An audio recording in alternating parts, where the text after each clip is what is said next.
진행할 수 있게 해주셔서 감사드리며 부족하자면 열심히 해보겠습니다. 시작하겠습니다.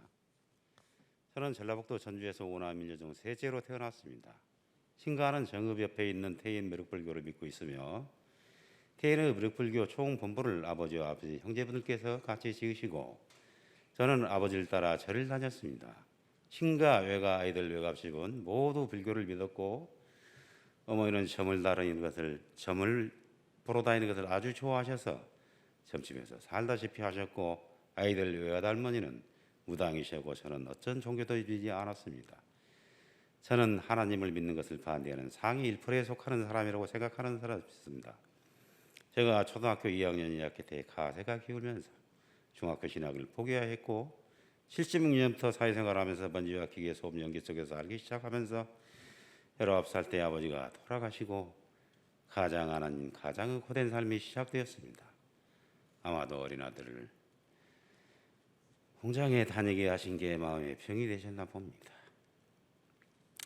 희망의 끈을 놓지 않고 주경야독하면서 26살 때 아버지 유산빚을 다 갚았지만 열심히 하면 할수록 삶의 짐이 수렁에 빠지고 40대 후반에는 건강마저 나빠져 제 모습이 전쟁터에서 패한 핏손이 된 폐전병의 처참한 몰골로 제 아버지 나이 때 똑같은 모습으로 똑같은 길을 가고 있어 그 길은 가지 말자 하고 힘들지 않은 일을 하고자 연고도 없는 강진으로 4년 전에 내려서 기계 부품 판매, 기계 소리를 하면서 2년 정도 하다 보니 몸은 조금씩 회복되고 다시 영암, 장흥, 해남, 완도를 대상으로 시장 조사를 다니다 보니 제 전공을 살 수 있는 것이 완도라는 판단이 들었고 기계를 알아보던 중 지금 제가 살고 있는 김영남 집사님 가게가 눈에 들어왔고 그때 신지 석화포 사는 사람이 19년도 여름에 기계 사업을 같이 해보자고 제안을 했고 본인도 기계 만들 것이 여러 가지 있다고 해서 그렇게 하기로 했습니다. 그런데 여름에 기계를 만들고 했던 사람이 11월 중순이 되어도 소식이 없어 전화를 했더니 며칠 있다 입금한다고 하니 참 이사둬야 되는데 거절하다던 대로 하지 하고 급하게 광주를 다니면서 가공, 의뢰, 부품 구매를 하다가 19년 11월 19일 광주에서 강진으로 내려오는 길에 교통사고가 나면서 제 삶은 끝없는 추락이 시작되었습니다. 외상은 전혀 없는데 오른쪽 몸 머리부터 발끝까지 극심한 고통이 왔고 여러 병원을 다녀도 좋아지질 않았습니다. 결국 서울대병원 나주정신병원 다녀봤지만 별 차도도 없고 불안감과 우울증만 더 심해지고 날씨가 흐리거나 비 오는 밤에 항상 찾아오는 견딜 수 없는 극심한 고통 속에서 차라리 오늘 밤에 내가 영원히 잠들었으면 하는 바람의 나날이었습니다. 하나님을 입에 담을 수 없는 말로 부정하였던 저에게 죽음 후 골짜기에서 지옥 같은 곳에서 하나님께서 손을 내밀어 주셨습니다. 작년 7월 말경에 경남 집사님께서 같이 교회나 다녀보면 어떨까요? 하셔서 예, 몇 번 다녀보고 안 맞으면 나갈게요 라고 말씀드리고 오래전에 다미성교회와 여호와 증인 또 몇 분들께서 좋은 데 있으니 가보자고 하셔서 가봤지만 20분 정도 듣다가 나왔는데 작년 8월 첫 주일 일부 예배를 들으면서 19년에 당한 교통사고로 몸의 오른쪽 전체가 3분의 1쯤 혼수 상태이고 그러다 보니 멀쩡한 왼쪽 몸도 같이 붙어 있으니 몽롱한 상태로 있었지만 졸지도 않고 정신 바짝 차리고 목사님의 설교를 들으면서 믿을 수 없는 일들을 경험하기 시작했습니다. 제가 교회를 다닌다고 하니 저를 아시는 분들은 신기하고 믿을 수 없다고 하셨습니다. 제 큰아이도 아빠는 종교를 절대 가지지 않을 거라고 생각했는데 절도 아니고 교회 다닌다고 참 신기하다 했습니다. 평생에 사시는 저하고 잘 통하시는 형님께서 안부 전화 와서 몸은 좀 어때? 힘들면 조용한 절을 다니면서 맑은 공기를 마시면 몸이 좋아질 텐데 하시길래 형님 저 지금 교회 다니고 있어요. 그래? 아니 절도 아니고 교회 다닌다고? 참 신기하네. 자네가 전에 다닐 줄 알았는데 그래? 교회 다니니까 어때?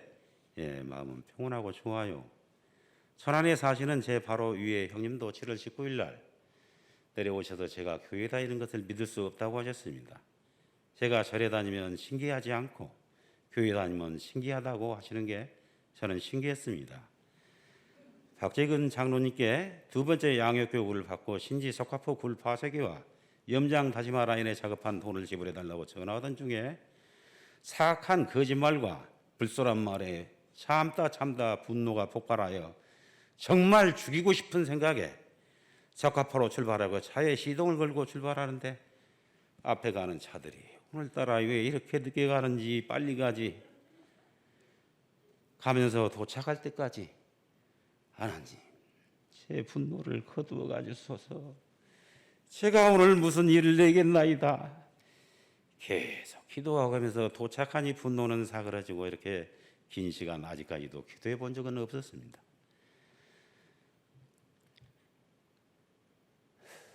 여섯 명을 불러서 기다리고 있었지만 하나님을 생각하며 좀 말로 하고 돈은 못 받고 빈손으로 왔지만 오면서 마음속에 하나님께서 주신 알 수 없는 충만함에 콧노래를 부르면서 왔고 교회 다니기 2달 전에도 그렇게 하길래 쫓아갔더니 그 말에 최고 또라이를 포함해서 5명을 불러놓고 있었지만 또라이를 묵사발을 내놓고 왔었는데 인자는 못하죠. 그렇게 지난번에도 5명이 안 되니 6명을 모아놓고 기다렸지만 저는 하나님의 도우심으로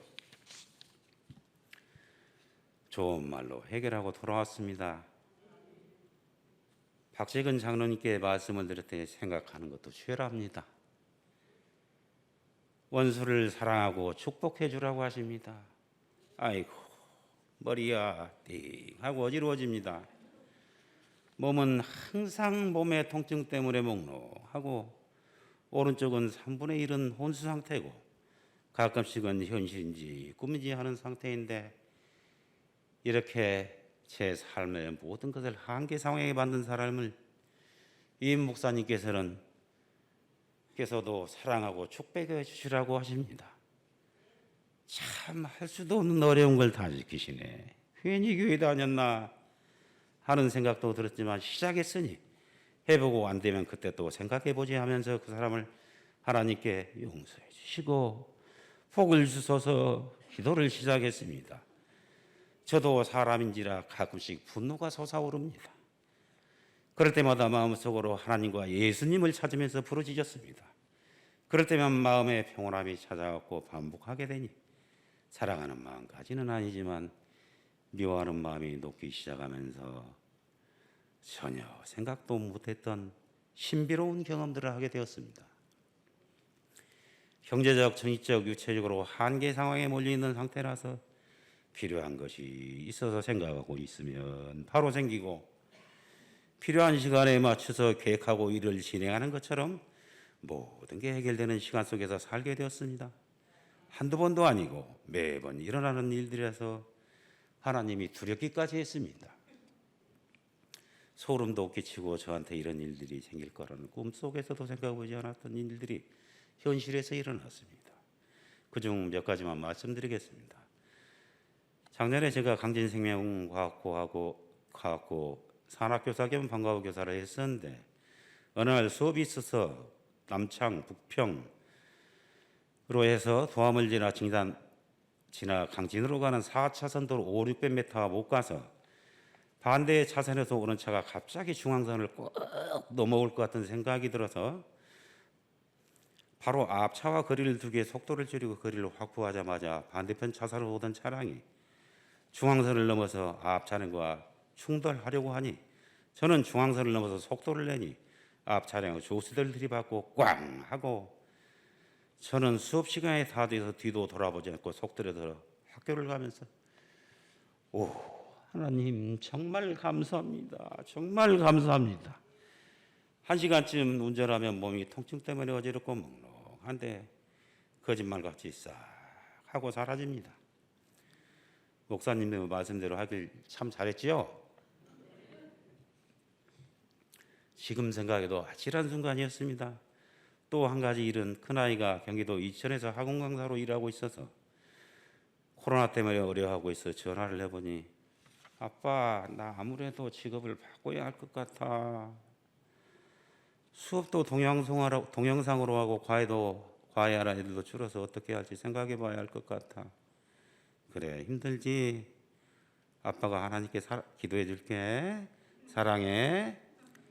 라는 말은 해놓고 어떻게 기도를 해야 하나 기도할 줄도 모르면서 기도해 준다고 괜히 말했나 하는 후회도 되고 지금도 제가 어떻게 기도를 드렸는지 기억은 나지 않는데 진심으로 기도했던 기억은 확실합니다. 달포쯤 지나서 걱정도 돼요. 전화를 했더니 전화를 받자마자 아빠 나 너무 힘들어. 가슴이 덜컥 내려앉고 아이고 내가 기도를 아주 잘못했나 하는 생각이 들어 힘없는 목소리 왜 그래? 아빠 나 과외한 애들도 늘고 학원도 전보다 나은 데로 옮겼는데 너무 바빠서 차 없이는 안 될 것 같아서 차도 탔는데 집에 오면 1시쯤 되는데 학교 공부도 해야 되고 시간이 모자라. 쉬어가면서 해. 사랑해. 전화를 하면서 마음이 찡하고 하나님 너무 감사합니다. 정말 감사합니다. 큰 선물을 받은 아이같이 좋아했습니다. 또 한 가지 일은 제가 나주 국립병원하고 광주 한반부에 치료를 받고 있었는데 올해 1월 화순기형 해남 지나서 월질 사이 볼쯤 되면 정신이 몽롱해지고 오른쪽 몸은 통증이 심각했는데 그날은 통증이 너무 심해서 안 될 것 같아 영암 첫 번째 보이는 병원에 들어가서 제가 맡고 있는 진통제 목록을 보여주며 진통 주사 맞으러 왔어요. 원장님께서 혹시 교통사고 나서 그러나요? 교회 다니세요? 예. 하나님께서 인도해 주신 겁니다. 아이고 힘들어 죽겠는데 무슨 말씀을. 직원분이 서류 2장을 주면서 사인하라고 해서 읽어볼 힘도 없고 사인을 해주니 치료실로 들어가세요. 들어갔는데 주사를 2손으로 한 뭉치 가지고 와서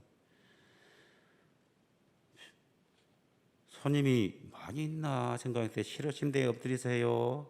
원장님이 오셔서 에휴 병원도 잘 안 되고 여기 다른 병원도 다 문 닫았는데 닫을 때 닫더라도 치료는 잘해드릴 거예요. 아이고 제발 그러세요 제발.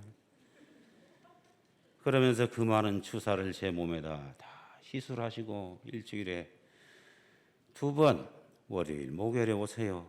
통증이 아니라 고통으로 느껴지는 치료를 일주일에 2번씩이나 하늘이 노래집니다. 2번 다시 가고 싶지는 않았지만 어쩔 수 없이 가게 되었습니다. 여러 병원을 다녔지만 특별하게 효과를 본 병원도 없었고 선택의 여지가 없어서 2달 정도 꾸준히 다니니 조금씩 통증이 줄어들고 원장님께서 여기 오는 거 두렵지 않으세요? 좋아질 수만 있다면 감수해야지요. 몸의 통증보다 치료받을 때 통증이 아니라 고통으로다가 문득 저 죄 때문에 십자가에 못 박혀 돌아가신 예수님이 생각나 제 죄를 용서해 주셔서 마음속으로 기도했더니 신기하게도 주사 맞을 때의 고통이 80% 감소했습니다. 그 병원도 제 몸이 좋아지고 전보다 훨씬 많은 손님이 오셔서 그 병원 원장님도 저 때문에 복을 받았다고 했습니다. 제가 다른 교회 목사님 설교를 들었다면 저는 지금 절에 다니고 있을 겁니다. 요즘에도 날마다 주님께서 함께 하셔서 상상도 못했던 신비로운 일들을 경험하고 있습니다. 하나님께 죽는 날까지 잘못을 빌어도 부족한 저를 평온과 기쁨과 말로는 편하기 어려운 신비로움과 세상의 자로는 잴 수 없는 일로 날마다 저를 돌봐주셨습니다. 지난날의 저를 생각하면 하나님께 항상 부끄럽지만 하나님께서는 늘 함께 해주셨습니다. 지금 생각하면 지나간 날들의 어려움과 고통도 하나님께서 저를 연단하시기 위한 시간이었다고 생각하며 하나님께 감사드립니다. 지금은 제가 할 수 없는 일들은 하나님께 모두 맡기고 평안한 마음으로 하나님의 행하실 일들을 기대해 봅니다. 전능하시고 거룩하신 하나님의 은혜 속에서 하루하루를 살아가게 인도하여 주신 위임 목사님과 모든 성도님께 감사드립니다. 나를 구원해 주시고 사랑해 주신 하나님께 영광 돌립니다. 아멘.